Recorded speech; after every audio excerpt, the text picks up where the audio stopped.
नमस्कार दोस्तों, स्वागत है आपका हमारे YouTube चैनल भक्ति बाण में। एक बार माता पार्वती ने भगवान शिव से कहा, प्रभु, मैंने पृथ्वी पर देखा है कि जो व्यक्ति पहले से दुखी हैं आप उसे और दुख देते हैं, और जो सुख में है आप उसे दुख नहीं देते।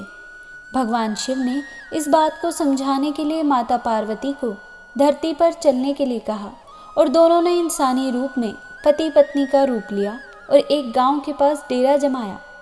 शाम के समय भगवान ने माता पार्वती से कहा कि हम मनुष्य रूप में यहाँ आए हैं, इसलिए यहाँ के नियमों का पालन करते हुए हमें यहाँ भोजन करना होगा।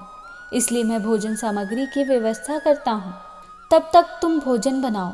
भगवान के जाते ही माता पार्वती रसोई में चूल्हे को बनाने के लिए बाहर से ईंटें लाने गई। गांव में कुछ जर्जर हो चुके मकानों से ईंटें लाकर चूल्हा तैयार किया। चूल्हा तैयार होते ही भगवान वहाँ बिना कुछ लाए ही प्रकट हो गए। माता पार्वती ने उनसे कहा कि आप तो कुछ लेकर ही नहीं आए, भोजन कैसे बनेगा? भगवान बोले, पार्वती, अब तुम्हें इसकी ज़रूरत नहीं पड़ेगी। प्रभु शिव ने पार्वती से पूछा, तुम चूल्हा बनाने के लिए इन ईंटों को कहाँ से लाई हो? तो इस बात पर माता पार्वती ने कहा, प्रभु, इस गांव में बहुत से ऐसे घर हैं जिनका रखरखाव सही ढंग से नहीं हो रहा। उनकी जर्जर हो चुकी दीवारों से ईंटें निकाल कर लाई हूँ। भगवान ने कहा, जो घर पहले से खराब थे तुमने उन्हें और खराब कर दिया। तुम ईंटें उन सही घरों की दीवारों से भी ला सकती थी। माता पार्वती बोली, प्रभु, उन घरों में रहने वाले लोगों ने उनका खूबसूरत तरीके से रखरखाव किया है। वो घर सुंदर भी लग रहे हैं, ऐसे में उनकी सुंदरता को बिगाड़ना उचित नहीं होता।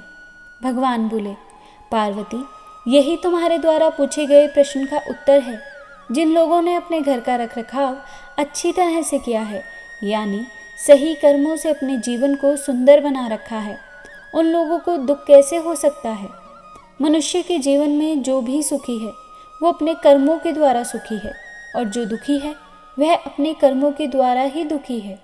इसलिए हर एक मनुष्य को अपने जीवन में ऐसे ही कर्म करने चाहिए जिससे कि मजबूत और खूबसूरत इमारत खड़ी हो कि कभी भी कोई भी उसकी एक भी ईंट निकालने ना पाए।